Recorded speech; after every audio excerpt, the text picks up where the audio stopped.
हाँ जी डॉक्टर साहब सत श्री अकाल। Doctor Irshad Kamil ji, welcome to Punjab.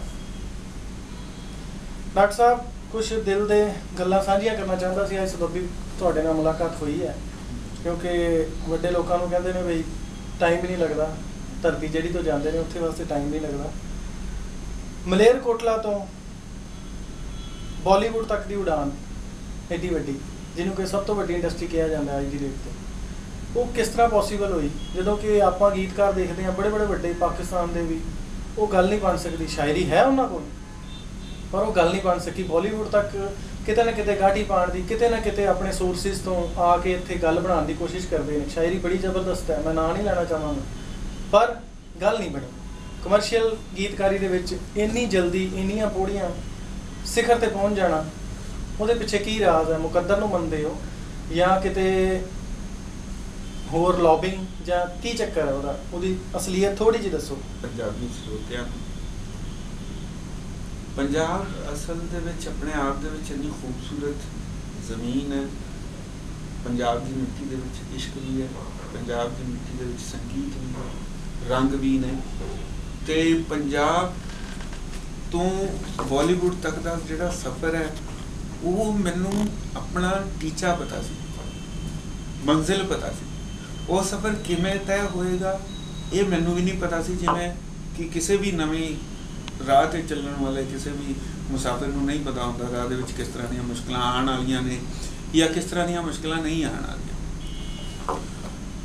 ਇਹਦੇ ਵਿੱਚ ਮਿਹਨਤ ਵੀ ਹੈ, ਇਹਦੇ ਵਿੱਚ ਮੁਕੱਦਰ ਵੀ ਹੈ, ਇਹਦੇ ਵਿੱਚ ਬਜ਼ੁਰਗਾਂ ਦੀਆਂ ਦੁਆਵਾਂ ਵੀ ਨੇ, ਇਹਦੇ ਵਿੱਚ ਪੰਜਾਬ ਦੀ ਮਿੱਟੀ ਦੀ ਖੁਸ਼ਬੂ ਵੀ ਹੈ, ਇਹਦੇ ਵਿੱਚ ਪੰਜਾਬ ਦੀ ਮਿੱਟੀ ਦਾ ਇਸ਼ਕ ਵੀ ਹੈ, पंजाब की मिट्टी का संगीत भी है, पंजाबी रंग भी ने।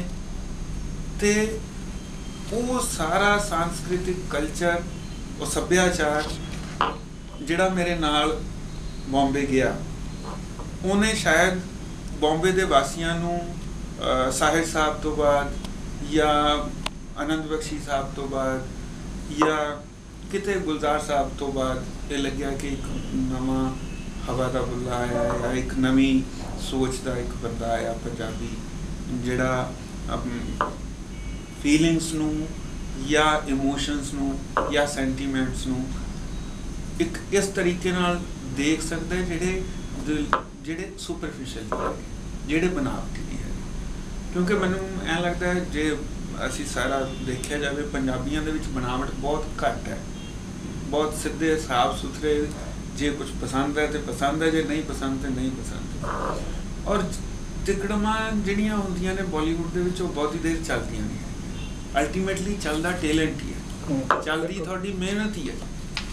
जे तिकड़मा चलदियां हुंदियां तां इस तरह जिवें तुसीं किहा बहुत सारे मेरे कोल भी ना ने, बहुत सारे ऐसे एक्टर ने जिन्हां दा पिछोकड़ बहुत वड्डा ते बहुत भारी पिछोकड़ है, उहदे बावजूद उन्हां दी अगे पीढ़ियां नहीं चल सकियां। वो टैलेंट ते ही मनसर है, टैलेंट ते ही अदागत है वो सारिया चीज़ां।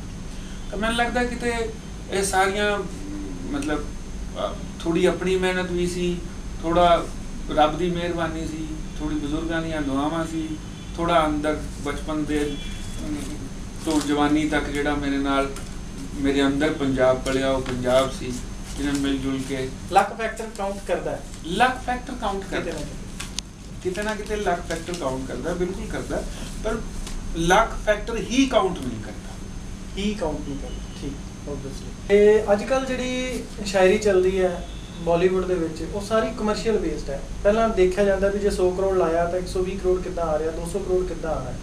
पैसा भी खुल के गीतकार नूं दिता जाता, पंजाब की तरह नहीं है, ना ही लहंदे पंजाब ना ही चढ़ते पंजाब की तरह भी गीतकार नूं मार दिओ कोई नहीं गीत फ्री लै लो। इत्थे गीतकार उत्ते ज़्यादा पैसा इन्वेस्ट किया जाता है, गीतकार उन्होंने गीत देता है, पर कमर्शियल आसपैक्ट बहुत ज़्यादा हावी हो गया।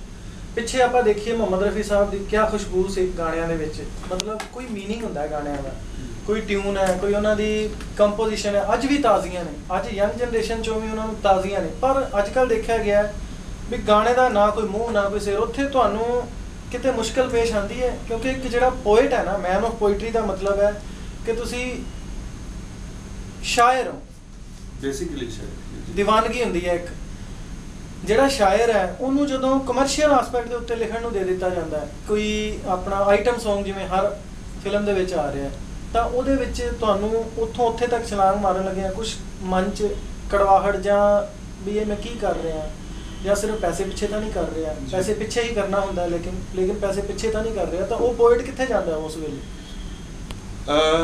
ਮੈਨੂੰ ਇਸ ਤਰ੍ਹਾਂ ਲੱਗਦਾ ਹੈ ਕਿ ਪਹਿਲੀ ਗੱਲ, ਮੈਂ ਤੁਹਾਡੇ ਸਵਾਲ ਨਾਲ ਵੀ ਅੱਧਾ ਕੁ ਸਹਿਮਤ ਹਾਂ, ਅੱਧਾ ਕੁ ਸਹਿਮਤ ਨਹੀਂ ਹੈਗਾ।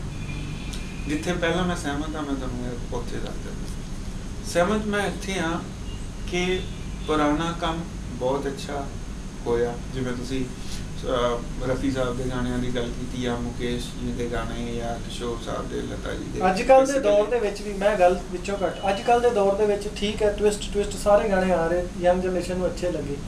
ਅੱਜ ਕੱਲ੍ਹ ਦੇ ਦੌਰ ਦੇ ਵਿੱਚ ਇੱਕ ਗੀਤ ਦੀ ਮੈਂ ਜ਼ਿਕਰ ਕਰਦਾ, ਚਲਤੇ ਚਲਤੇ ਫਿਲਮ ਦਾ ਗਾਣਾ ਆਇਆ, ਲਾਈ ਵੀ ਨਾ ਗਈ, ਤੇ ਬਿਲਕੁਲ ਪੰਜਾਬੀ ਟੱਚ, ਬਿਲਕੁਲ ਪੰਜਾਬੀ ਗਾਣਾ, ਇਹਨਾਂ ਕੋ ਪਸੰਦ ਕੀਤਾ। ਅੱਜ ਵੀ ਯੰਗ ਜਨਰੇਸ਼ਨ, ਮੇਰੇ ਤੋਂ 15 ਸਾਲ ਤੱਕ ਨਹੀਂ ਵੱਜਿਆ ਗਾਣਾ, ਉਹ ਕਿਤੇ ਦੁਬਈ ਕਿਤੇ ਵੱਜਿਆ ਜਾ ਕੇ ਉਹ ਗਾਣਾ, ਮਤਲਬ ਕਿਤੇ ਅੰਦਰ ਸਾਡੇ ਹੈਗਾ ਸਾਰਿਆਂ ਦੇ ਹਿੰਦੁਸਤਾਨੀਆਂ ਦੇ ਵੀ ਉਹ ਚੀਜ਼, ਵੀ ਇਹ ਸਮੇਂ ਦੀ ਕਰਵਟ ਤਾਂ ਨਹੀਂ ਹੈ ਜਿਹੜਾ ਕਮਰਸ਼ੀਅਲ ਹੈ। ਇਸ ਤਰ੍ਹਾਂ ਦੀ ਗੱਲ ਹੈ, ਤੁਹਾਨੂੰ ਮੈਂ ਦੱਸਾਂ ਸੂਫੀ ਸਾਹਿਬ, ਕਿ ਅਸੀਂ ਜਿਹੜਾ ਪੁਰਾਣਾ ਕੰਮ ਦੇਖ ਰਹੇ ਹਾਂ ਨਾ, ਵਕਤ ਬਹੁਤ ਬੜੀ ਛਲਣੀ ਹੈ। ਅੱਜ ਤੋਂ 10 ਸਾਲ 20 ਸਾਲ 30 ਸਾਲ ਪਹਿਲਾਂ ਦਾ ਕੰਮ ਦੇਖ ਰਹੇ ਹਾਂ, ਔਰ 30 ਸਾਲਾਂ ਦੇ ਵਿੱਚ ਵਕਤ ਨੇ ਉਹ ਚੀਜ਼ਾਂ ਨੂੰ ਆਪਣੇ ਆਪ ਉਹਨਾਂ ਤੇ, ਜਿਹਨੂੰ ਕਹਿੰਦੇ ਨੇ ਅਲਟਰ ਡਿਲੀਟ ਮਾਰ ਦਿੱਤਾ ਹੋਇਆ, ਜਿਹੜੀਆਂ ਨਹੀਂ ਕੋਈ ਪਾਏ ਦੀਆਂ। ਤੁਸੀਂ ਇਸ ਗਾਣੇ ਦੀਆਂ ਲਾਈ ਵੀ ਨਾ ਗਈ ਦੀ ਗੱਲ ਕੀਤੀ, ਜਾਂ ਤੁਸੀਂ ਮੁਗਲੇ ਆਜ਼ਮ ਦੇ ਗਾਣਿਆਂ ਦੀ ਗੱਲ ਕਰੋ, ਜਾਂ ਤੁਸੀਂ ਨਇਆ ਦੌਰ ਦੇ ਗਾਣਿਆਂ ਦੀ ਗੱਲ ਕਰੋ, ਮਧੂਮਤੀ ਦੇ ਗਾਣਿਆਂ ਦੀ ਗੱਲ ਕਰੋ, ਕਿਹੜੇ ਵੀ ਗਾਣਿਆਂ ਦੀ ਗੱਲ ਕਰੋ, ਉਹ ਗਾਣੇ ਨੇ ਜਿਹੜੇ ਵਕਤ ਦੀ ਛਾਨਣੀ ਨੇ ਛਾਣੇ ਨੇ। ਉਸੇ ਦੌਰ ਦੇ ਵਿੱਚ BAT ਬੈਟ ਮੇਰੇ ਬੱਲਾ, CAT ਕੈਟ ਮੇਰੇ ਬਿੱਲੀ ਵੀ ਲਿਖਿਆ ਗਿਆ। ਉਸੇ ਦੌਰ ਦੇ ਵਿੱਚ ਕਰਾ ਲੋ ਤੇਲ ਮਾਲਿਸ਼ ਵੀ ਲਿਖਿਆ ਗਿਆ।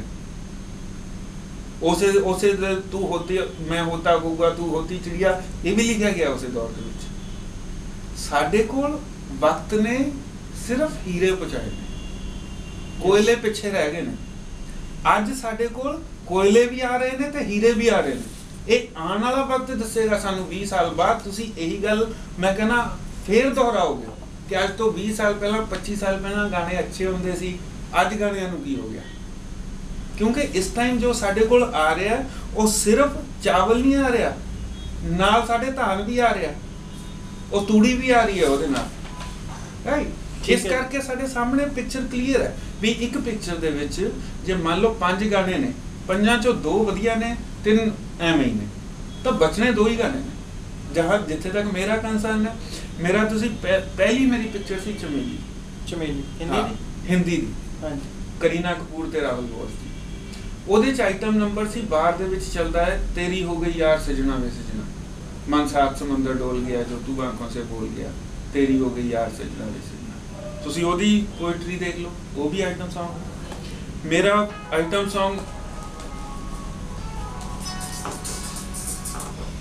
आइटम सॉन्ग तुसी एक्शन रिप्ले दा देख लो, जोर का झटका है जोरों से लगा, शादी बन गई उम्र कैद की सजा, वो भी तो एक आइटम सॉन्ग है।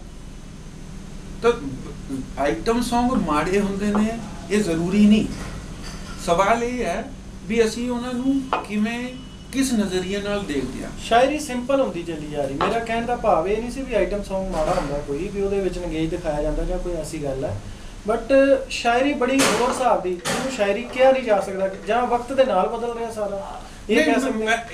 देखियो सिनेमा हमेशा सोसाइटी ਨੂੰ ही रिफ्लेक्ट करता है, साहित्य भी ਤੇ सिनेमा भी, both are the mirrors of society।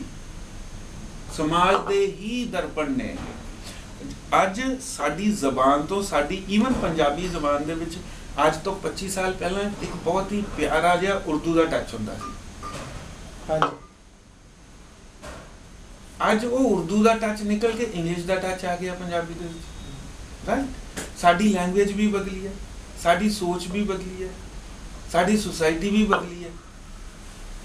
ਹੁਣ ਜੋ ਕੁਝ ਦਿੱਤਾ ਜਾ ਰਿਹਾ ਹੈ ਜਾਂ ਜੋ ਕੁਝ ਲਿਖਿਆ ਜਾ ਰਿਹਾ ਹੈ, ਬੇਸਿਕਲੀ ਅੱਜ ਦੀ ਸੁਸਾਇਟੀ ਬਾਰੇ ਲਿਖਿਆ ਜਾ ਰਿਹਾ ਹੈ। ਕਿਉਂਕਿ ਅੱਜ ਬਹੁਤ ਸਾਰੇ ਈਵਨ ਹਿੰਦੀ ਤੇ ਪੰਜਾਬੀ, ਮੈਂ ਪੰਜਾਬੀ ਵੀ ਬਹੁਤ ਸਾਰੇ ਇਸ ਤਰ੍ਹਾਂ ਦੇ ਬੱਚਿਆਂ ਨੂੰ ਜਾਣਦਾ ਜਵਾਨ ਜਿਨ੍ਹਾਂ ਨੂੰ ਗੁਰਮੁਖੀ ਲਿਖਣ ਨੂੰ ਬੜੀ ਤਕਲੀਫ ਹੋ ਜਾਂਦੀ ਹੈ। ਬਿਲਕੁਲ ਸਕ੍ਰਿਪਟ ਬਦਲੀ ਜਾਂਦੀ ਹੈ ਨਾ, ਇੰਗਲਿਸ਼ 'ਚ ਲਿਖੀ ਜਾਂਦੇ, ਇੰਗਲਿਸ਼ 'ਚ ਗੁਰਮੁਖੀ ਲਿਖ ਰਹੇ ਨੇ। SMS ਪੰਜਾਬੀ ਦਾ ਉਹ ਇੰਗਲਿਸ਼ ਦੇ ਵਿੱਚ ਲਿਖਿਆ ਹੋਇਆ ਤਾਂ ਉਹ ਕਿੱਥੇ ਸਿਹਾਰੀ, ਕਿੱਥੇ ਬਿਹਾਰੀ, ਕਿੱਥੇ ਕੰਨਾ, ਕਿੱਥੇ ਅੱਧਕ, ਨਹੀਂ ਉਹਨਾਂ ਨੂੰ ਉਸ ਚੀਜ਼ ਦੀ ਸਮਝ।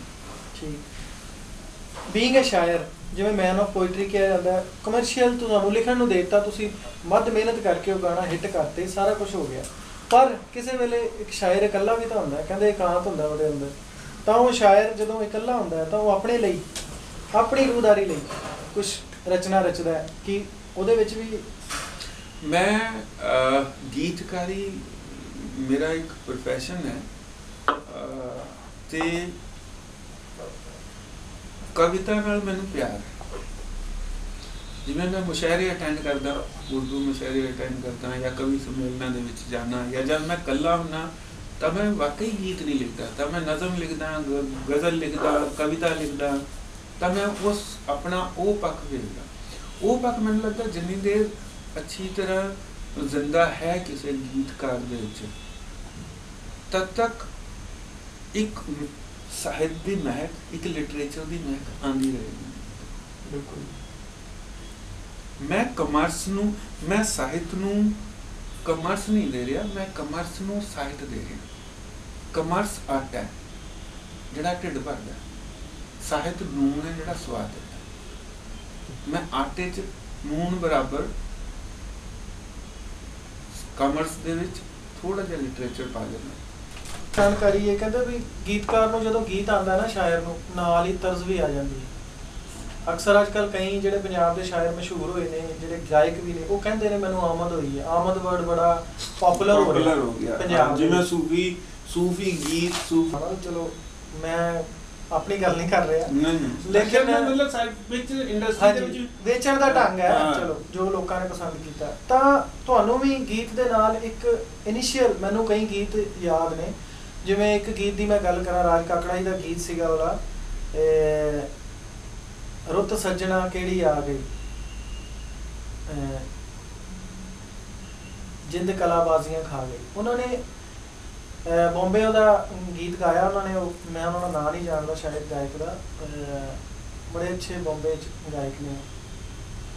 2-3 ਕੰਪੋਜੀਸ਼ਨਾਂ ਬਣਾਈਆਂ ਜੀ ਮਿਊਜ਼ਿਕ ਡਾਇਰੈਕਟਰ ਨੇ, ਤੇ ਉਹਨਾਂ ਨੇ ਸਾਰੀਆਂ ਰਿਜੈਕਟ, ਗਾਇਕ ਕਲਾਕਾਰ ਨੇ ਰਿਜੈਕਟ ਕਰਕੇ ਕਹਿੰਦਾ ਵੀ ਉਹ ਉਨਕੀ ਜੋ ਭਾਈ ਸਾਹਿਬ ਕੀ ਹੈ ਨਾ, ਤੇ ਉਹ वही रहे इनिशियल जो ट्यून, रुत सज्जना केड़ी आ गई, जिंद कलाबाजियां खा गई। चलो फिल्म इन्नी हिट नहीं हो सकी पर गीत बहुत वधिया सीगा।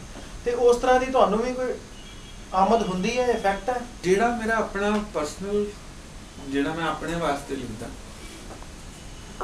ਉਹ ਕਈ ਵਾਰ ਇਸ ਤਰ੍ਹਾਂ ਹੁੰਦਾ ਹੈ ਕਿ ਤੁਸੀਂ ਆਪਣੇ ਇੱਕ ਕੰਪੋਜੀਸ਼ਨ ਆਪਣੇ ਦਿਮਾਗ ਦੇ ਵਿੱਚ ਹੈ, ਬੇਸਿਕਲੀ ਉਹ ਮੀਟਰ ਨੂੰ ਕਰੈਕਟ ਰੱਖਣ ਵਾਸਤੇ ਇੱਕ ਕੰਪੋਜੀਸ਼ਨ ਹੁੰਦੀ ਹੈ। ਲੇਕਿਨ ਜਦ ਤੁਸੀਂ ਕਮਰਸ਼ੀਅਲੀ ਲਿਖਦੇ ਹੋ ਤਾਂ ਤੁਸੀਂ ਪਹਿਲਾਂ ਕੰਪੋਜੀਸ਼ਨ ਹੀ ਯਾਦ ਕਰਦੇ ਹੋ ਤੇ ਲਿਖੇ ਜਾਂ ਮਿਊਜ਼ਿਕ ਪਹਿਲਾਂ ਦੇ ਦਿੱਤਾ ਜਾਂਦਾ। ਮਿਊਜ਼ਿਕ 99% ਗਾਣੇ ਪਹਿਲਾਂ ਤਰਜਾਂ ਬਣਦੀਆਂ ਨੇ।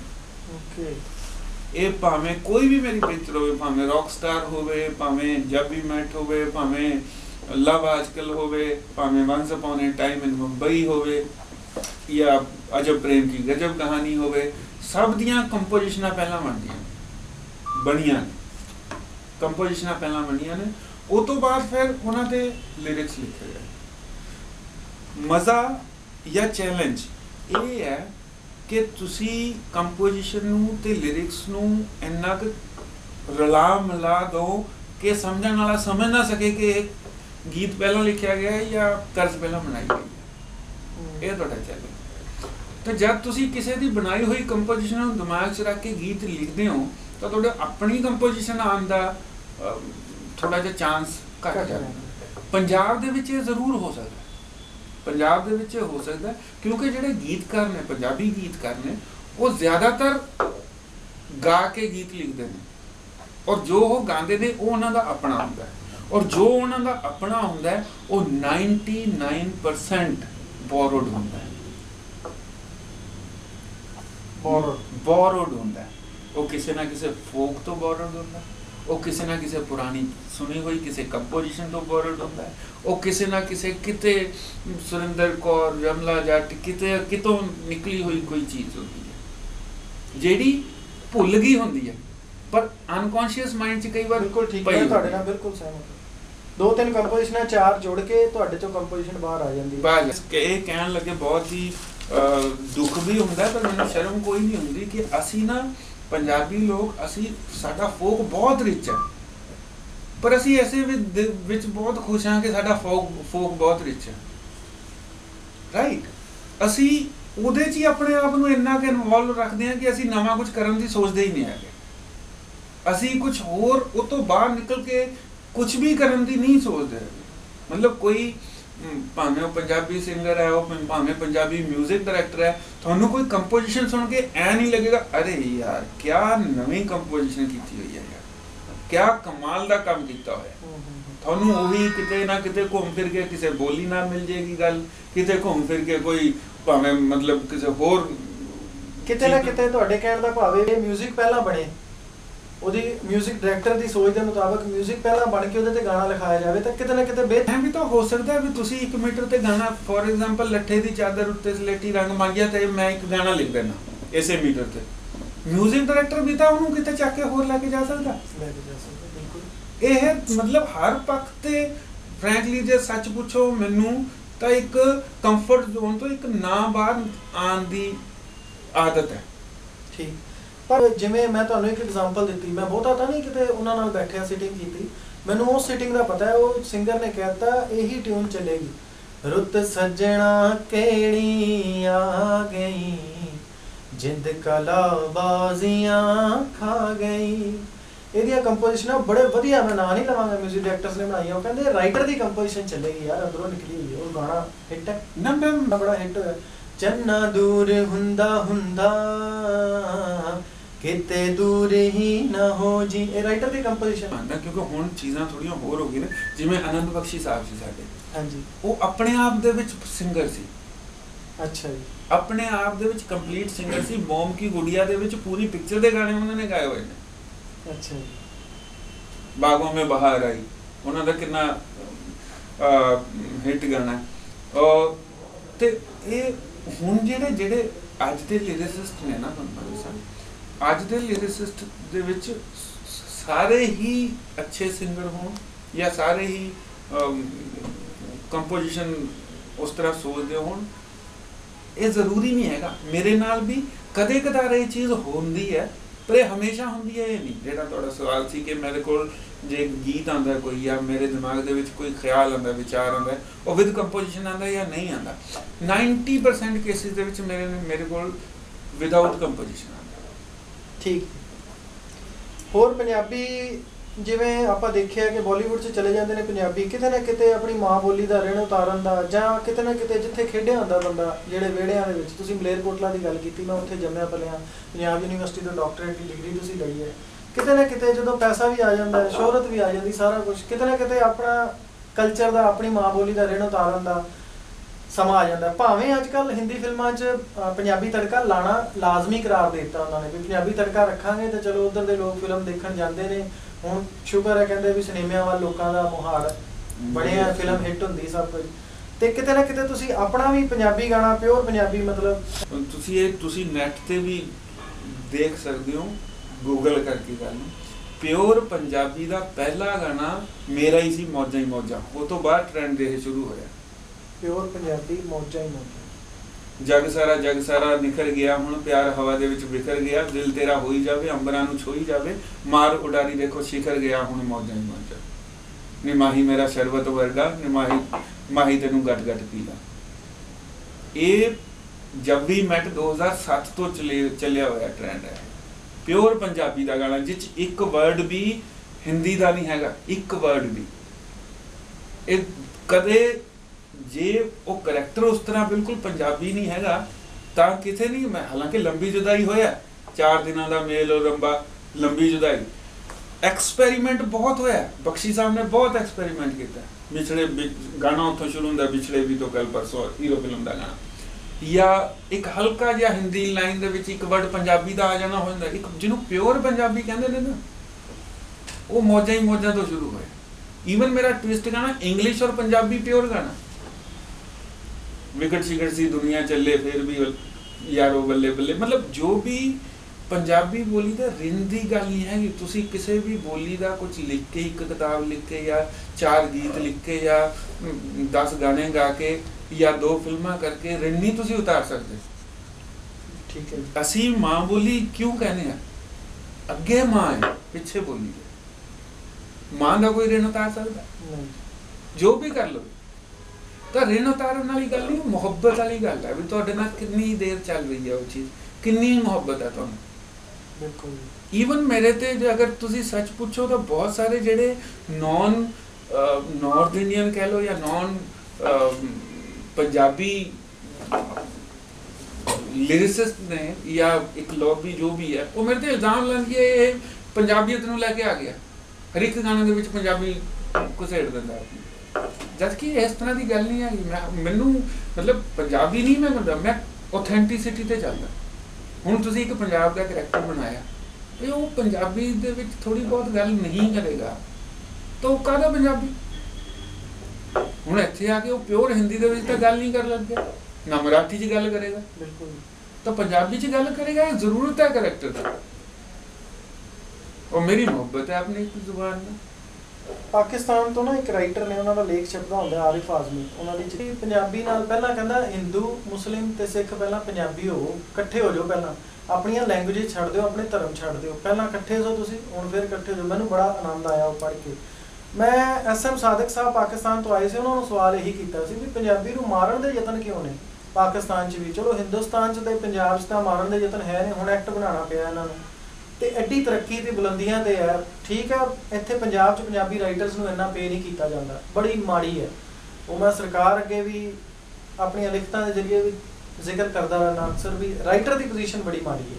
ਗੀਤਕਾਰ ਦੀ ਮਾੜੀ ਨਹੀਂ ਇੰਨੀ ਹੈ, ਜਿਹੜਾ ਅਖਬਾਰੀ ਰਾਈਟਰ ਹੈ ਜਾਂ ਉੱਦਾਂ ਕਿਤਾਬਾਂ ਲਿਖਦਾ ਹੈ ਜਾਂ ਉਹਦੀ ਪੋਜੀਸ਼ਨ ਮਾੜੀ ਹੈ ਪੇਮੈਂਟ ਦੇ ਪੱਖੋਂ ਜੀ। ਪੰਜਾਬੀ ਦੀ ਉਹ ਕਹਾਵਤ ਹੈ, ਪੇਟ ਨਾ ਪਈਆਂ ਰੋਟੀਆਂ ਦੇ ਸਭ ਤੋਂ ਗੱਲਾਂ ਖੋਟੀਆਂ, ਉੱਥੇ ਲੈਂਗੁਏਜ ਨਹੀਂ ਆਉਂਦੀ ਹੈ। ਤੇ ਉਹਨਾਂ ਨੂੰ ਮੈਂ ਕਿਹਾ ਵੀ ਜਿੰਨੇ ਪਾਕਿਸਤਾਨ ਦੇ ਵਿੱਚ ਸਿੰਗਰ ਜਾਂ ਰਾਈਟਰ ਜਿੰਨੇ ਵੀ ਹੋਏ ਨੇ, ਤੁਸੀਂ ਗੁਲਾਮ ਅਲੀ ਸਾਹਿਬ, ਨੁਸਰਤ ਫਤਿਹ ਅਲੀ ਖਾਨ ਸਾਹਿਬ, ਸਾਦਿਕ ਸਾਹਿਬ, ਇਹਨਾਂ ਦੇ ਦੇਖ ਲਓ, ਜਿੰਨੇ ਇਹਨਾਂ ਦੇ ਪੰਜਾਬੀ ਗੀਤ ਹਿੱਟ ਹੋਏ ਨੇ ਉਹਨੇ ਇਹਨਾਂ ਦੇ ਉਰਦੂ ਜਾਂ ਹਿੰਦੀ ਗੀਤ ਨਹੀਂ ਹਿੱਟ ਹੋਏ। ਇਹ ਗੱਲ 100% ਸਹੀ ਹੈ, ਪਰ ਫੇਰ ਵੀ ਮਾਰਨ ਦੇ ਯਤਨ ਬੜੇ ਨੇ, ਇੱਧਰ ਵੀ ਉੱਧਰ ਵੀ। ਪਤਾ ਨਹੀਂ ਕਿਹੜੀਆਂ ਲੌਬੀਜ਼ ਨੇ ਵੀ ਇਹ ਕੀ ਕਰ ਰਹੇ ਨੇ, ਹਾਲਾਂਕਿ ਪੰਜਾਬ ਬੜਾ ਥੱਲੇ ਜਾ ਚੁੱਕਾ ਹੈ। ਉਹੀ ਤੁਹਾਡੀ ਗੱਲ ਵੀ ਇਹ ਪੰਜਾਬੀ ਲੈ ਕੇ ਆ ਗਿਆ ਤੇ ਡਾਕਟਰ ਸਾਹਿਬ ਪੰਜਾਬੀ ਲੈ ਕੇ ਆ ਗਏ, ਹਾਲਾਂਕਿ ਕਮਾਈ ਉਹ ਤੁਹਾਡੇ ਗੀਤਾਂ ਤੋਂ ਹੋ ਰਹੀ ਹੈ। ਗੀਤਾਂ ਦੇ ਸਿਰ ਤੇ ਫਿਲਮ ਖੜ ਜਾਂਦੀ ਸਾਰੀ ਦੀ ਸਾਰੀ। ਬਿਲਕੁਲ ਕਰਦੀ ਹੈ, ਬਿਲਕੁਲ। ਦੇਸ਼ ਤੁਸੀਂ ਵੀ ਆਪਣੇ ਰਾਈਟਰਸ ਇੱਧਰ ਦੇ ਪੰਜਾਬ ਦੇ ਜਾਂ ਜਿਹੜੇ ਲੈਂਗੁਏਜ ਨੂੰ ਭੁੱਲ ਜਾਂਦੇ ਨੇ ਧਰਮ ਨੂੰ ਬੇਸ ਕਰਕੇ ਵੀ, ਜਾਂ ਚਲੋ ਇਹ ਤਾਂ ਯਾਰ ਸਿੱਖਾਂ ਦੀ ਲੈਂਗੁਏਜ ਹੈ, ਸਾਡੀ ਕਾਹਦੀ ਲੈਂਗੁਏਜ ਹੈ, ਜਾਂ ਕਿਸੇ ਹੋਰ ਦੀ ਲੈਂਗੁਏਜ ਹੈ, ਬੋਲਣੀ ਪੰਜਾਬੀ ਹੈ, ਸਭ ਕੁਝ ਕਰਨਾ ਹੈ, ਪਰ ਜਦੋਂ ਕਿਤੇ ਸਟੇਜੀ ਲੈਂਗੁਏਜ ਦੀ ਗੱਲ ਆਉਂਦੀ ਜਾਂ ਇੰਟਰਵਿਊ ਦੀ, ਉਦੋਂ ਹਿੰਦੀ ਜਾਂ ਸੰਸਕ੍ਰਿਤ ਹੋਵੇ, ਉਰਦੂ ਹੋਵੇ, ਉਹਨੂੰ ਕਿਸੇ ਧਰਮ ਨਾਲ ਜੋੜਨਾ ਬਹੁਤ ਹੀ ਉਹਨੂੰ ਛੋਟਾ ਕਰ ਦੇਣਾ। ਜਿਵੇਂ ਪੰਜਾਬੀ ਸਿੱਖਾਂ ਦੀ ਲੈਂਗੁਏਜ ਨਹੀਂ, ਉਰਦੂ ਮੁਸਲਮਾਨਾਂ ਦੀ ਲੈਂਗੁਏਜ ਨਹੀਂ, ਹਿੰਦੀ ਹਿੰਦੂਆਂ ਦੀ ਲੈਂਗੁਏਜ ਨਹੀਂ। ਕਿਉਂਕਿ ਮੈਂ ਪੰਜਾਬੀ ਹਾਂ ਤਾਂ ਮੈਂ ਸਮਝਦਾ ਪੰਜਾਬੀ ਇੱਕ ਲੈਂਗੁਏਜ ਹੈ। ਪੰਜਾਬੀ ਦੀਆਂ 2 ਲਿਪੀਆਂ ਨੇ, ਇੱਕ ਗੁਰਮੁਖੀ, ਦੂਸਰੀ ਸ਼ਾਹਮੁਖੀ। ਜਿਹੜੀ ਗੁਰਮੁਖੀ ਹੈ ਉਹ ਆਪਣੇ ਪੰਜਾਬ ਦੇ ਵਿੱਚ ਚੱਲਦੀ ਹੈ, ਜਿਹੜੀ ਸ਼ਾਹਮੁਖੀ ਹੈ ਉਹ ਪਾਕਿਸਤਾਨੀ ਪੰਜਾਬ ਦੇ ਵਿੱਚ ਚੱਲਦੀ ਹੈ। ਉਹਦੀ ਜਿਹੜੀ ਐਕਚੁਅਲ ਜਿਹਨੂੰ ਕਹਿੰਦੇ ਨੇ ਲਿਪੀ, ਉਹ ਉਰਦੂ ਹੈ। ਉਰਦੂ ਲਿਪੀ ਹੋਣ ਕਰਕੇ ਉਹ ਜਿਵੇਂ ਸਾਡੇ ਵਾਰਿਸ ਸ਼ਾਹ ਨੇ ਜਾਂ ਸਾਡੇ ਬੁੱਲੇ ਸ਼ਾਹ ਨੇ, ਸ਼ਾਹ ਹੁਸੈਨ ਨੇ, ਇਹਨਾਂ ਨੇ ਜਿਹੜੀ ਪੰਜਾਬੀ ਲਿਖੀ ਹੋਈ ਹੈ, ਇਹਨਾਂ ਨੇ ਗੁਰਮੁਖੀ ਪੰਜਾਬੀ ਦੇ ਵਿੱਚ ਨਹੀਂ ਲਿਖੀ ਹੋਈ, ਇਹ ਇਹਨਾਂ ਨੇ ਉਰਦੂ ਦੇ ਵਿੱਚ ਲਿਖੀ ਹੋਈ ਹੈ। ਇਸੇ ਕਰਕੇ ਉਰਦੂ ਜ਼ਬਾਨ ਹੈ ਉਹਨਾਂ ਦੀ ਪੰਜਾਬੀ ਦੇ ਵਿੱਚ। ਜਿਹੜੀ ਉਰਦੂ ਦੀ ਲਿਪੀ ਨਾਲ ਲਿਖੀ ਜਾਂਦੀ ਹੈ ਉਹ ਹੈਗਾ ਸ਼ਾਹਮੁਖੀ, ਸ਼ਾਹ ਹੁਸੈਨ ਦੀ ਲੈਂਗੁਏਜ, ਬਾਬਾ ਫਰੀਦ ਦੀ ਲੈਂਗੁਏਜ, ਜਾਂ ਬੁੱਲੇ ਸ਼ਾਹ ਨੇ ਜੋ ਲਿਖਿਆ, ਵਾਰਿਸ ਸ਼ਾਹ ਨੇ ਜੋ ਲਿਖਿਆ, ਉਹ ਸ਼ਾਹਮੁਖੀ ਹੈ। ਤਾਂ ਹੁਣ ਉਹ ਸ਼ਾਹਮੁਖੀ ਗੁਰਮੁਖੀ ਕੋ ਇਕੱਠੇ ਮਿਲ ਕੇ ਅੱਗੇ ਕਿਤੇ ਪੰਜਾਬੀ ਬੋਲੀ ਬਣਦੀ ਹੈ। ਉਹਨਾਂ ਨੂੰ ਇਸ ਤਰ੍ਹਾਂ ਡਿਵੀਜ਼ਨ ਕਰਕੇ ਜਾਂ ਉਹਨਾਂ ਨੂੰ ਇਸ ਤਰ੍ਹਾਂ ਡਿਫਰੈਂਸ਼ੀਏਟ ਕਰਕੇ ਨਹੀਂ ਦੇਖਣਾ ਚਾਹੀਦਾ ਧਰਮਾਂ ਦੇ ਨਾਲ। ਇਹ ਬੜੀ ਗਲਤ ਸੋਚ ਹੈ। ਔਰ ਜਿੱਥੇ ਤੱਕ ਲਿਖਣ ਵਾਲਿਆਂ ਦੀ ਤਰੱਕੀ ਦੀ ਗੱਲ ਹੈ, ਤੁਹਾਨੂੰ ਮੈਂ ਇੱਕ ਗੱਲ ਦੱਸਦਾ, ਮੈਨੂੰ ਇਸ ਤਰ੍ਹਾਂ ਵੀ ਲੱਗਦਾ ਹੈ ਕਿ ਜਿਵੇਂ ਇੱਜ਼ਤ ਦੇਣਾ ਸਾਡਾ ਇੱਕ ਬੇਸਿਕ ਜਿਹਾ ਇੱਕ ਸਨਮਾਨ ਦੇਣਾ ਸਾਹਮਣੇ ਵਾਲੇ ਨੂੰ ਇੱਕ ਸਾਡੀ ਆਦਤ ਵੀ ਹੁੰਦੀ ਹੈ ਤੇ ਸਾਡਾ ਫਰਜ਼ ਵੀ ਹੈ। ਉਹੀ ਡਿਊਟੀ, ਉਹੀ ਫਰਜ਼ ਇੱਜ਼ਤ ਲੈਣਾ ਵੀ ਹੈ। ਜਿਵੇਂ ਭਾਵੇਂ ਉਹ ਗੀਤਕਾਰੀ ਹੋਵੇ, ਭਾਵੇਂ ਉਹ ਲਿਖਾਰੀ ਕੋਈ ਪੱਤਰਕਾਰ ਹੋਵੇ, ਭਾਵੇਂ ਕਿਤਾਬਾਂ ਲਿਖਦਾ ਹੋਵੇ ਜਾਂ ਕਵੀ ਹੋਵੇ, ਅਸੀਂ ਅਰਨ ਕਿਵੇਂ ਕਰਨੀ ਹੈ? ਤੁਹਾਨੂੰ ਕੋਈ ਦਏਗਾ ਨਹੀਂ। ਅੱਜ ਦੇ ਜ਼ਮਾਨੇ ਦੇ ਵਿੱਚ ਮੰਗ ਕੇ, ਬਿਨ ਮੰਗੇ ਮੋਤੀ ਮਿਲੇ, ਮੰਗੇ ਮਿਲੇ ਨਾ ਭੀਖ ਵਾਲੀ ਗੱਲ ਹੈ।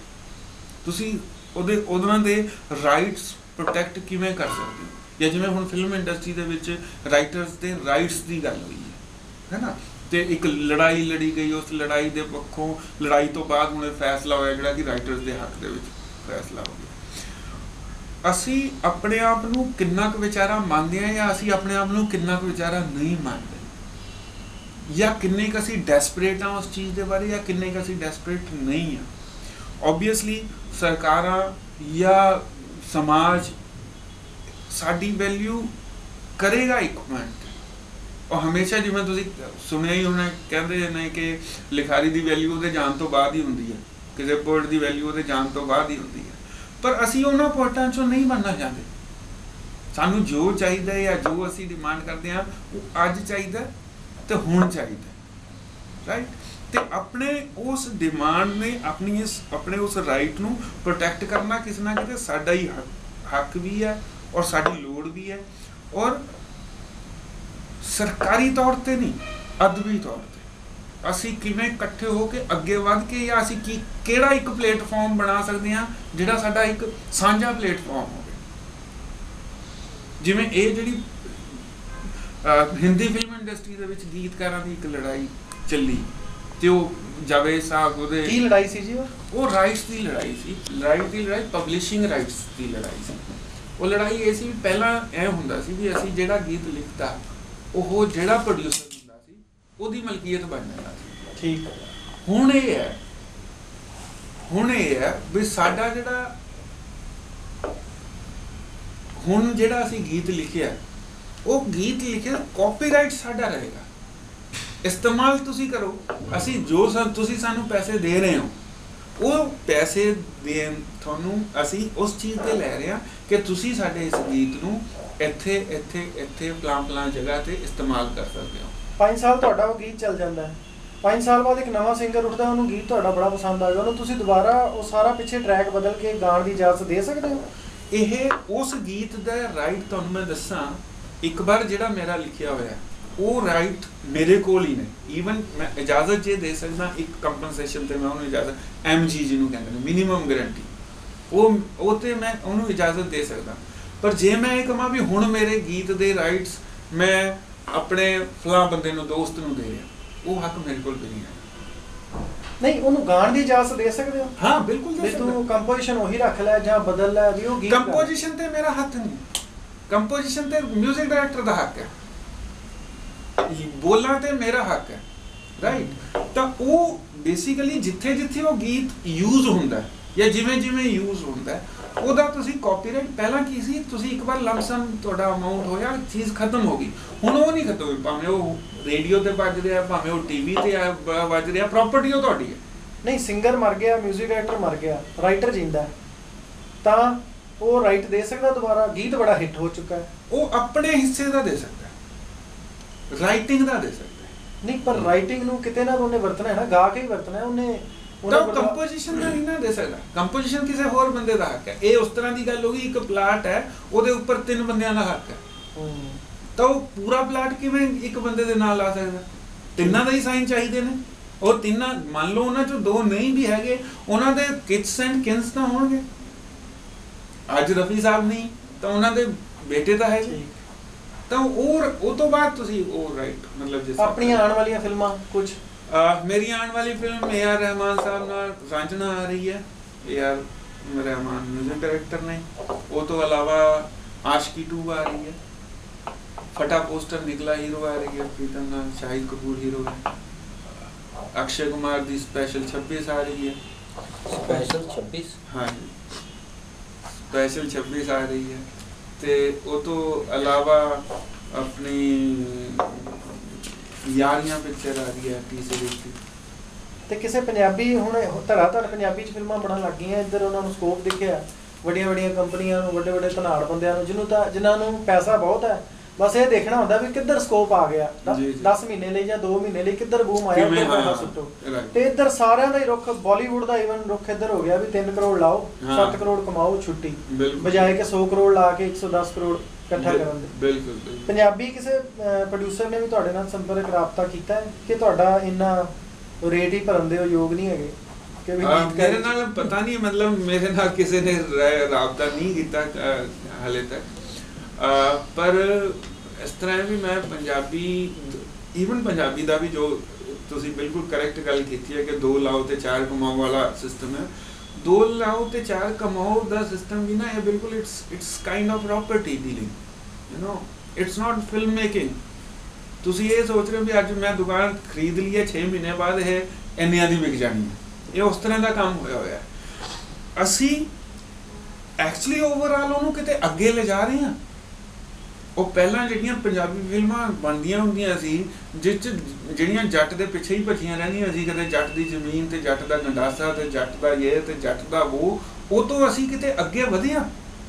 ਹੁਣ ਅਸੀਂ ਸਟੈਂਡ ਅਪ ਕਮੇਡੀਅਨ ਜੇ ਬਣ ਕੇ ਮਤਲਬ ਲੋਕਾਂ ਨੂੰ ਹਸਾ ਕੇ ਕਰ ਲੈਣਾ, ਗੱਲ ਇਹ ਨਹੀਂ, ਸਾਡਾ ਮਿਆਰ ਨਹੀਂ ਜ਼ਿਆਦਾ ਕੋਈ ਬਹੁਤ ਵੱਡਾ ਹੋਇਆ, ਸਿਰਫ ਦੇਖਣ ਵਾਲੇ ਵਧੇ ਨੇ। ਦੇਖਣ ਵਾਲੇ ਅਚਾਨਕ ਹਿੰਦੀ 'ਚ ਵੀ ਵੱਧ ਗਏ ਨੇ, ਪੰਜਾਬੀ 'ਚ ਵੀ ਵੱਧ ਗਏ ਨੇ।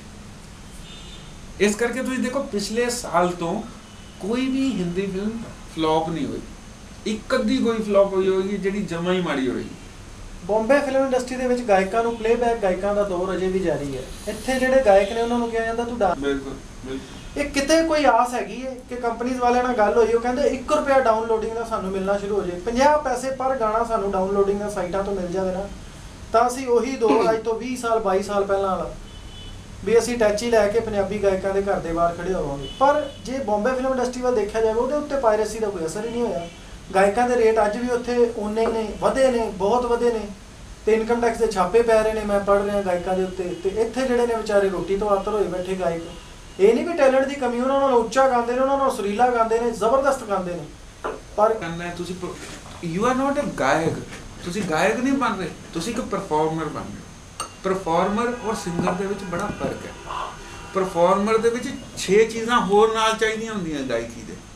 ਓਕੇ, ਤੁਸੀਂ ਜੇ ਇੱਕ ਪਰਫੈਕਟ ਆਰਟਿਸਟ ਨੂੰ 100% ਮੰਨ ਰਹੇ ਹੋ ਔਰ ਪਰਫੈਕਟ ਆਰਟਿਸਟ ਦੇ ਵਿੱਚ 5 ਗੁਣ ਮੰਨ ਲਓ, ਤੁਹਾਨੂੰ ਲੱਗਦਾ ਹੈ ਕਿ ਉਹ ਸਿੰਗ ਦੇਖਣ ਨੂੰ ਵੀ ਸੋਹਣਾ ਹੋਣਾ ਚਾਹੀਦਾ, ਰਾਈਟ, ਜਿਹੜੀ ਤੁਸੀਂ ਕਿਹਾ ਵੀ ਐਕਸਰਸਾਈਜ਼ ਕਰੋ, ਪੇਟ ਘਟਾਓ, ਰਾਈਟ, ਉਹ ਗਾਇਕ ਵੀ ਅੱਛਾ ਹੋਣਾ ਚਾਹੀਦਾ, ਉਹਨੂੰ ਡਾਂਸ ਵੀ ਅੱਛਾ ਆਉਣਾ ਚਾਹੀਦਾ, ਉਹਨੂੰ ਉਹਦੀ ਗੱਲਬਾਤ, ਕਿਉਂਕਿ ਸਾਰੇ ਤੁਸੀਂ ਗਾਉਂਦੇ ਹੀ ਤੇ ਨਹੀਂ ਰਹਿਣਾ, ਆਡੀਅנס ਨਾਲ ਗੱਲਬਾਤ ਵੀ ਕਰਨੀ ਹੈ, ਉਹਦੀ ਇੰਟਰੈਕਸ਼ਨ ਵੀ ਉਹਦੀ ਅੱਛੀ ਹੋਣੀ ਚਾਹੀਦੀ ਹੈ। ਉਹ ਤੋਂ ਬਾਅਦ એનર્ਜੀ ਲੈਵਲ ਵੀ ਉਹਦਾ ਉਹ ਹੋਣਾ ਚਾਹੀਦਾ ਕਿ 2 ਘੰਟੇ ਜਦੋਂ ਗਾਏ ਤੇ ਫਿਰ ਆਡੀਅנס ਨੂੰ ਬੰਨ੍ਹ ਕੇ ਵੀ ਰੱਖੇ। 20% ਤੁਸੀਂ ਬਣੇਗਾ ਇਹ ਆਦਮੀ ਤਾਂ ਹੀ 100% ਹੋਏਗੀ ਚੀਜ਼। ਗਾਇਕ ਤਾਂ ਤੁਸੀਂ ਅੱਛੇ ਹੈਗੇ, ਬਾਕੀ 4 ਤੁਸੀਂ ਨਹੀਂ ਅੱਛੇ ਹੈਗੇ ਤਾਂ you are losing. For that matter ਤੁਹਾਨੂੰ ਮੈਂ ਦੱਸਾਂ, ਅੱਜ ਦੀ ਡੇਟ ਦੇ ਵਿੱਚ ਮੈਨੂੰ ਐਂ ਲੱਗਦਾ ਹੁਨਰ ਇੱਕ ਬੇਸਿਕ ਕੁਆਲੀਫਿਕੇਸ਼ਨ ਹੈ। ਉਹ ਭਾਵੇਂ ਗਾਇਕ ਦੀ ਹੈ, ਭਾਵੇਂ ਐਕਟਰ ਦੀ ਹੈ, ਭਾਵੇਂ ਕਿਸੇ ਦੀ ਵੀ ਹੈ। ਲਾਈਕ ਕਿਸੇ ਤੁਸੀਂ ਨੌਕਰੀ ਵਾਸਤੇ ਅਪਲਾਈ ਕਰਨਾ ਹੈ ਤਾਂ ਗ੍ਰੈਜੂਏਸ਼ਨ ਇੱਕ ਬੇਸਿਕ ਕੁਆਲੀਫਿਕੇਸ਼ਨ ਹੈ। ਇਹਦਾ ਮਤਲਬ ਇਹ ਨਹੀਂ ਵੀ ਜੇ ਤੁਸੀਂ ਗ੍ਰੈਜੂਏਟ ਹੋ ਤਾਂ ਤੁਹਾਨੂੰ ਰੱਖ ਲਿਆ ਜਾਏਗਾ ਨੌਕਰੀ ਤੇ। ਉੱਥੇ MA ਕੀਤਾ ਹੋਇਆ ਬੰਦਾ ਵੀ ਆ ਸਕਦਾ, ਉੱਥੇ MPhil ਕੀਤਾ ਹੋਇਆ ਬੰਦਾ ਵੀ ਆ ਸਕਦਾ, ਉੱਥੇ PhD ਕੀਤਾ ਹੋਇਆ ਬੰਦਾ ਵੀ ਆ ਸਕਦਾ। ਬੇਸਿਕ ਕੁਆਲੀਫਿਕੇਸ਼ਨ ਵੀ ਹੈ। ਠੀਕ ਜੀ। ਗੱਲ ਫਿਰ ਪਾਇਰੇਸੀ ਤੇ ਆ ਕੇ ਅੜ ਗਈ ਵੀ ਬੰਬੇ ਦੇ ਉੱਤੇ ਪਾਇਰੇਸੀ ਦਾ ਅਸਰ ਕਿਉਂ ਨਹੀਂ ਹੋਇਆ? ਇੰਨਾ ਹੋਇਆ ਪਰ ਘੱਟ ਹੋਇਆ। ਉੱਥੇ ਅੱਜ ਵੀ ਗਾਇਕਾਂ ਨੂੰ ਪੈਸੇ, ਪੰਜਾਬ ਤੋਂ ਵੀ ਕਿਸੇ ਨੂੰ ਬੁਲਾਇਆ ਜਾਂਦਾ ਹੈ, ਪੈਸੇ ਤੋਂ ਬਿਨਾਂ ਕੋਈ ਗੱਲ, ਪ੍ਰੋਫੈਸ਼ਨਲਿਜ਼ਮ ਨਹੀਂ ਹੈ। ਅੱਜ ਦੀ ਡੇਟ ਦੇ ਵਿੱਚ ਵੀ ਪੰਜਾਬੀ ਫਿਲਮਾਂ ਦੇ ਵਿੱਚ ਤੇਰਾ ਗਾਣਾ ਪਾ ਦਿੰਦੇ ਆ, ਵੀਡੀਓ ਤੂੰ ਬਣਾ ਦੇ, ਸਿੰਗਰ ਕਹਿੰਦਾ ਮੈਂ ਬਣਾ ਦੇਣਾ। ਸਿੰਗਰਾਂ ਤੋਂ ਪੈਸੇ ਲੈ ਕੇ ਪੰਜਾਬੀ ਫਿਲਮਾਂ ਬਣ ਰਹੀਆਂ। I have the proofs. ਤੇ ਵੀ ਕਰਾ ਕੇ ਆਪਾਂ ਪੂਰੀ ਕਰ ਲਾਂਗੇ, ਚਲਾ ਦਾਂਗੇ ਭਾਈ, ਤੇ ਜੋ ਬਚਿਆ ਆਪਣਾ ਹੀ ਹੈ। ਤੈਨੂੰ ਆਪਾਂ ਗਾਇਕ ਤੋਂ ਬਣਾਤਾ, ਤੈਨੂੰ ਐਕਟਰ, ਤੇ ਉਹ ਰਾਜੀ ਨੇ, ਸਾਰੇ ਰਾਜੀ ਵੀ ਨੇ ਬਈ। ਇਹਦੇ ਵਿੱਚ ਫਿਰ ਗੱਲ ਉੱਥੇ ਹੀ ਆ ਗਈ ਪਾਇਰੇਸੀ ਦਾ, ਵੀ ਇੱਥੇ ਕਿਉਂ ਜ਼ਿਆਦਾ ਅਸਰ ਹੋ ਗਿਆ। ਸੰਗੀਤ ਜਿਹੜਾ ਮੇਰੇ ਹਿਸਾਬ ਨਾਲ ਜਿੰਨਾ ਪੰਜਾਬੀ ਸੰਗੀਤ ਦੇ ਵਿੱਚ ਵਿਸ਼ਵਾਸ ਰੱਖਦੇ ਨੇ, ਕਾਰ ਦੇ ਵਿੱਚ ਗਾਣੇ ਸੁਣਨਾ, ਮਤਲਬ ਇੱਕ ਪੰਜਾਬੀ ਦਾ ਬੱਚਾ ਜੰਮਦਾ ਹੀ ਗਾਣੇ ਗਾਉਂਦਾ ਹੈ। ਇਹ ਹੈ ਕਿ ਹਰ ਸਿੰਗਰ ਹੈ, ਥੋੜ੍ਹਾ ਬਹੁਤਾ ਹਰ ਕੋਈ ਗਾ ਲੈਂਦਾ ਹੈ ਜਿੱਦਾਂ ਮਰਜ਼ੀ ਹੈ। ਉਹਨਾਂ ਦੀ ਮਤਲਬ ਜੋਲੀ ਮੂਡ ਕਹਿ ਲਓ, ਜਿੱਦਾਂ ਮਰਜ਼ੀ ਹੈ, ਉਹ ਗਾਇਕ ਹੀ ਨੇ ਹਰ ਕੋਈ। ਬੀਬੀਆਂ ਵੀ ਜਿੱਦਾਂ ਵੀ ਹੈ, ਵੀ ਸ਼ਬਦ ਗਾ ਲੈਣ, ਭਜਨ ਗਾ ਲੈਂਦੇ ਨੇ, ਵੀ ਖੁਸ਼ੀ ਕਹਿ ਲਓ, ਮਾਹੌਲ ਹੈ ਉਹਨਾਂ ਦਾ ਸਾਰਾ।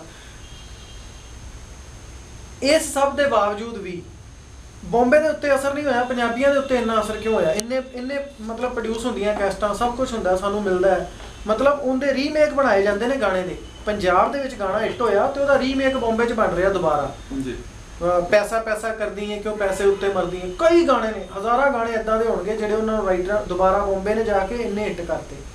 ਸਾਡੀ ਗਲੀ ਉਹ ਆਇਆ ਕਰੋ ਕੀ ਉਹਦਾ ਗਾਣਾ ਸੀਗਾ। ਤੇ ਫਿਰ ਉਹਦੇ ਤੇ ਪਾਇਰੇਸੀ ਦਾ ਅਸਰ ਹੁੰਦਾ ਨਹੀਂ ਕਿ ਐਡ ਦੇ ਵਿੱਚ ਕਮੀ ਰਹਿ ਗਈ ਜਾਂ ਕਿੱਥੇ ਕੋਈ ਤੜਕਾ ਲਾਉਣ 'ਚ ਕਮੀ ਰਹਿ ਜਾਂਦੀ, ਕਿੱਥੇ ਕਮੀ ਰਹਿ ਜਾਂਦੀ ਵੀ ਜਿੱਥੇ ਪਾਇਰੇਸੀ ਇਹਨਾਂ ਤੇ ਅਸਰ ਕਰ ਜਾਂਦੀ। ਇਹਨਾਂ ਦੀ ਟੇਪ ਨਹੀਂ ਵਿਕਦੀ ਜਰਾ ਵੀ, ਟੇਪ ਕੰਪਨੀ ਕਹਿੰਦੀ ਮੈਂ ਕੱਢਣੀ ਨਹੀਂ ਜੀ ਤੁਹਾਡੀ। ਹੁੰਦਾ ਕੋਈ ਵੀ, ਉਹ ਭਾਵੇਂ ਫਿਲਮ ਹੋਵੇ ਜਾਂ ਪੰਜਾਬੀ ਗੀਤ ਹੋਵੇ, ਕੋਈ ਵੀ ਚੀਜ਼ ਹੋਵੇ, ਬੰਬੇ ਤੋਂ ਜਦੋਂ ਕੰਮ ਹੁੰਦਾ ਉਹਦੇ ਪਿੱਛੇ ਸਪੋਰਟਸ ਕਿੰਨੀਆਂ ਨੇ। ਜਿਵੇਂ ਫੋਰ ਐਗਜ਼ਾਮਪਲ ਹੁਣ ਅਜੇ ਦੇਵਗਨ ਦੀ ਸਨ ਆਫ ਸਰਦਾਰ ਪਿਕਚਰ ਆਈ ਹੈ, ਹਾਂ, ਜਾਂ ਮੇਰੀ ਪਿਕਚਰ ਆਈ ਸੀ ਕਾਕਟੇਲ, ਦਿੱਲੀ ਹੁੰਦੇ ਸੀ ਜਦ ਮੈਂ MA ਪਾਰਟ 1 ਦੇ ਵਿੱਚ ਗ੍ਰੈਜੂਏਸ਼ਨ ਦੇ ਵਿੱਚ ਹੁੰਦਾ ਸੀ ਇੱਥੇ, ਤਾਂ ਉਹ ਗਾਣਾ ਸੀ ਉੱਥੇ ਇੱਕ ਐਲਬਮ ਕੀਤੀ ਸੀ ਮੁੰਡਾ ਪਟਿਆ ਗਿਆ, ਉਹ 'ਚ ਬਹੁਤ ਸਾਰੇ ਮਿਲੇ ਜੁਲੇ ਸਿੰਗਰ ਸੀ। ਫਿਰ ਇੱਕ ਚੰਡੀਗੜ੍ਹ ਇੱਕ ਸੁਰਭੀ ਕੰਪਨੀ ਆਈ, ਉਹਨੇ ਆਪਣਾ ਇੱਕ ਮਿਊਜ਼ਿਕ ਸ਼ੁਰੂ ਕੀਤਾ, ਇੱਕ ਮਿਊਜ਼ਿਕ ਦਾ ਵਿੰਗ, ਉਹਦੇ ਤਹਿਤ ਇੱਕ ਦੋ ਕੰਮ ਕੀਤੇ। ਫਿਰ ਇੱਕ ਮੇਰਾ ਗਾਣਾ ਹੁੰਦਾ ਸੀ ਆਪਣਾ ਸੁਰਜੀਤ ਖਾਨ ਦਾ ਗਾਇਆ ਹੋਇਆ ਸੀ ਗਾਣਾ, ਸੁਰਿੰਦਰ ਬੱਚਨ ਉਹਨਾਂ ਦਾ ਮਿਊਜ਼ਿਕ ਸੀ, ਉਹ ਵੀ ਪੁੱਛਦੀ ਰਹੀ ਤੇ ਮੈਂ ਵੀ ਦੱਸਦਾ ਰਿਹਾ, ਕੀ ਦੱਸਣਾ ਸੀ ਬਸ ਐਵੇਂ ਹੱਸਦਾ ਰਿਹਾ। ਤੇ ਇਸ ਤਰ੍ਹਾਂ ਮਤਲਬ ਉਹ ਸ਼ੁਰੂਆਤੀ ਦੌਰ ਇਸ ਤਰ੍ਹਾਂ ਦਾ ਦੌਰ ਸੀ ਜਦੋਂ ਬੇਸਿਕਲੀ ਤੁਸੀਂ ਆਪਣੀ ਰਾਹ ਲੱਭ ਰਹੇ ਹੋ, ਆਪਣੇ ਆਪ ਨਾਲ ਜਾਣ ਪਛਾਣ ਕਰ ਰਹੇ ਹੁੰਦੇ ਹੋ ਕਿ ਮੈਂ ਕਰਨਾ ਕੀ ਚਾਹੁੰਦਾ ਜ਼ਿੰਦਗੀ ਦੇ ਵਿੱਚ। ਸਭ ਤੋਂ ਪਹਿਲਾਂ ਪੰਜਾਬੀ ਗਾਣਾ ਕਿਹੜਾ ਰਿਕਾਰਡ ਹੋਇਆ? ਸਭ ਨਾਲੋਂ ਪਹਿਲਾਂ ਜਿਹੜਾ ਪੰਜਾਬੀ ਗਾਣਾ ਸੀ, ਸਭ ਨਾਲੋਂ ਪਹਿਲਾਂ ਉਸ ਟਾਈਮ ਮੈਂ ਤੇ ਮਿਊਜ਼ਿਕ ਡਾਇਰੈਕਟਰ ਤੇਜਵੰਤ ਕਿੱਟੂ, ਅਸੀਂ ਗਵਰਨਮੈਂਟ ਕਾਲਜ ਮਲੇਰਕੋਟਲੇ ਦੇ ਵਿੱਚ ਪੜ੍ਹਦੇ ਹੁੰਦੇ ਸੀ ਇਕੱਠੇ। ਉਹ ਮਿਊਜ਼ਿਕ ਦੇ ਵਿੱਚ ਸੀ ਤੇ ਮੈਂ ਲਿਟਰੇਚਰ ਦਾ ਸਟੂਡੈਂਟ ਸੀ। ਤੇ ਉਹਦਾ ਮਤਲਬ ਇੱਕ ਗਾਣਾ ਅਸੀਂ ਯੂਥ ਫੈਸਟੀਵਲ ਵਾਸਤੇ ਤਿਆਰ ਕੀਤਾ ਸੀ, ਤੇ ਯਾਦਾਂ ਛੱਡ ਗਈਆਂ ਪਿਆਰ ਦੀ ਨਿਸ਼ਾਨੀ ਤੋਂ। ਉਹੀ ਮੇਰੀ ਜ਼ਮੀਨ ਸੀ ਜਿਹੜੀ ਅੱਜ ਤੱਕ ਪੰਜਾਬੀ ਗਾਣਿਆਂ ਦੀ ਜ਼ਮੀਨ ਇੱਥੇ ਰਹਿੰਦੀ ਹੈ। ਤੇ ਉੱਥੇ ਹੀ ਮਤਲਬ ਉੱਠ ਕੇ ਇਹਨਾਂ ਨੇ ਕਿੱਟੂ ਜੀ ਨੇ ਕੰਪੋਜੀਸ਼ਨ ਬਣਾਈ ਉਹਦੀ, ਤੇ ਮੈਂ ਉਹ ਗਾਣਾ ਲਿਖਿਆ। ਤਾਂ ਸਟਾਰਟਿੰਗ ਪੁਆਇੰਟ ਜਿਹੜਾ ਸੀ ਉਹ ਗੀਤਕਾਰੀ ਦਾ, ਉਹ ਮੇਰੇ ਕਾਲਜ ਦਿਨ ਸੀ।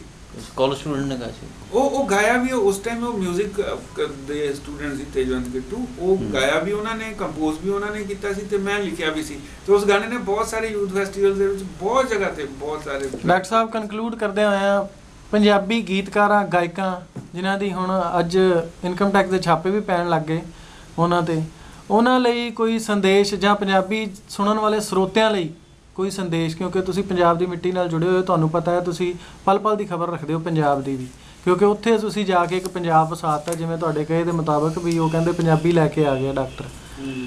ਤੇ ਕੋਈ ਸੰਦੇਸ਼? ਸਭ ਨਾਲੋਂ ਪਹਿਲਾਂ ਮੇਰਾ ਪੰਜਾਬੀ ਸਰੋਤਿਆਂ ਨੂੰ ਧੰਨਵਾਦ, ਇਸ ਲਈ ਧੰਨਵਾਦ ਕਿ ਜੇ ਮੈਂ ਹਿੰਦੀ ਫਿਲਮ ਇੰਡਸਟਰੀ ਦੇ ਵਿੱਚ ਥੋੜ੍ਹੀ ਬਹੁਤ ਪੰਜਾਬ ਦੀ ਖੁਸ਼ਬੂ ਪਾ ਸਕਿਆ ਤਾਂ ਉਹਨਾਂ ਦਾ ਬਹੁਤ ਯੋਗਦਾਨ ਹੈ, ਉਹਨਾਂ ਦੀ ਪਸੰਦ ਦਾ ਬਹੁਤ ਯੋਗਦਾਨ ਹੈ ਇਸ ਪਿੱਛੇ।